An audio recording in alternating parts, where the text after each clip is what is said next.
Kitab Rut. Pada zaman para hakim memerintah, ada kelaparan di tanah Israel. Lalu pergilah seorang dari Betlehem Yehuda, beserta istrinya dan kedua anaknya laki-laki, ke daerah Moab untuk menetap di sana sebagai orang asing. Nama orang itu ialah Elimelek, nama istrinya Naomi, dan nama kedua anaknya Mahlon dan Kilion. Semuanya orang-orang Efrata dari Betlehem Yehuda. Dan setelah sampai ke daerah Moab, diamlah mereka di sana. Kemudian matilah Elimelek, suami Naomi, sehingga perempuan itu tertinggal dengan kedua anaknya. Keduanya mengambil perempuan Moab. Yang pertama bernama Orpa, yang kedua bernama Rut. Dan mereka diam di situ kira-kira 10 tahun lamanya. Lalu matilah juga keduanya, yakni Mahlon dan Kilion, sehingga perempuan itu kehilangan kedua anaknya dan suaminya. Kemudian berkemaslah ia dengan kedua menantunya, dan ia pulang dari daerah Moab, sebab di daerah Moab ia mendengar bahwa Tuhan telah memperhatikan umatnya dan memberikan makanan kepada mereka. Maka berangkatlah ia dari tempat tinggalnya itu bersama-sama dengan kedua menantunya. Ketika mereka sedang di jalan untuk pulang ke tanah Yehuda, berkatalah Naomi kepada kedua menantunya itu, "Pergilah, pulanglah masing-masing ke rumah ibumu. Tuhan kiranya menunjukkan kasih-Nya kepadamu, seperti yang kamu tunjukkan kepada orang-orang yang telah mati itu dan kepadaku.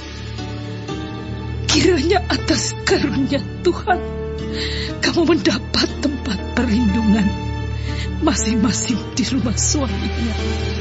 Lalu diciumnyalah mereka, tetapi mereka menangis dengan suara keras dan berkata kepadanya, "Tidak, kami ikut dengan engkau pulang kepada bangsamu." Tetapi Naomi berkata, "Pulanglah anak-anakku. Mengapakah kamu turut dengan aku?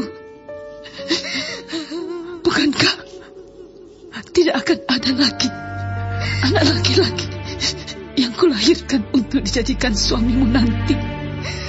Pulanglah anak-anakku, pergilah, sebab sudah terlalu tua aku untuk bersuami. Seandainya pikirku ada harapan bagiku, dan sekalipun malam ini aku bersuami, bahkan sekalipun aku masih melahirkan anak laki-laki, masakan kamu menanti sampai mereka dewasa?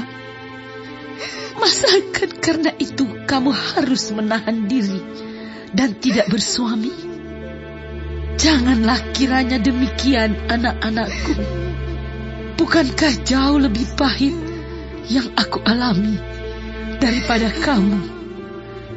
Sebab tangan Tuhan teracung terhadap aku."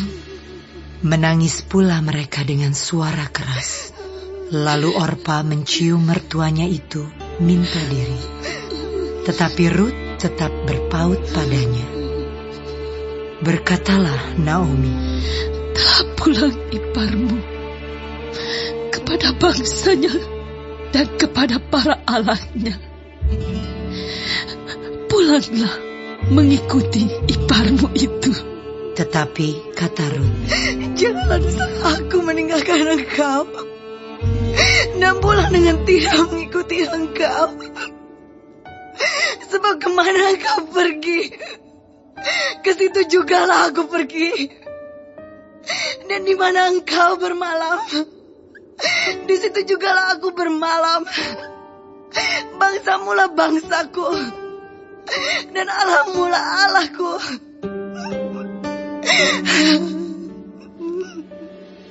Di mana engkau mati, aku pun mati di sana. Dan di sanalah aku dikuburkan. Beginilah kiranya Tuhan menghukum aku. Bahkan lebih lagi daripada itu, jikalau sesuatu apapun memisahkan aku dari engkau, selain daripada mau."